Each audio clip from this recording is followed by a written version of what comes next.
Because how you sit at the piano can have such a big impact on your playing, especially as a beginner when you're just learning how to hold your hands and you're trying to develop some control and some good technique. Sitting on something unsuitable just makes that initial learning curve a whole lot steeper and more physically awkward and frustrating than it needs to be. Sometimes people just use a normal chair which is either too high or too low, or it's wobbly, or the arms on the side get in the way. So here's a few things that I think are important to look for when you're buying a stool or a bench. And in the description I'll put a few links to some different ones you can take a look at.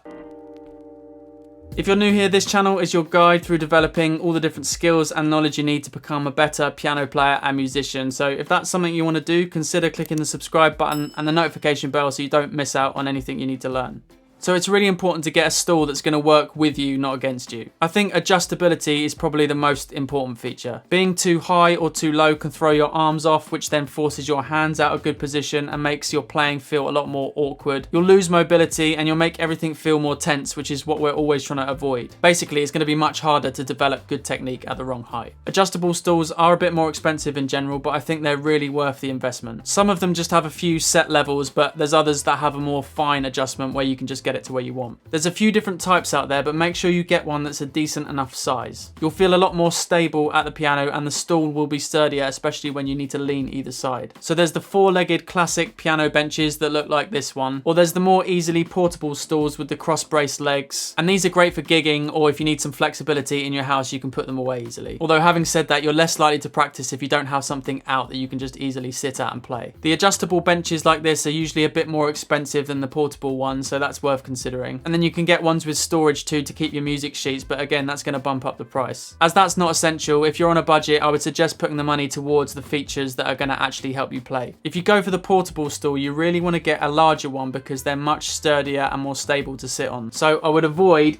getting one like this. This one came free with a keyboard I bought once, but I never actually use it for playing piano. I just use it for filming sometimes. It's way too low, it's not adjustable, and because it's so narrow, it does move about a bit when you're playing. There's a bit of padding, but it's not that comfortable to sit on for a long time either. Comfort is important when you're sitting at the piano for a long time, and you'll be glad if you buy one that's got a decent amount of padding on it. Being uncomfortable will put you off sitting there and will work against you having a productive practice session. So this one's not the best. One like this is much better and really comfy to sit on.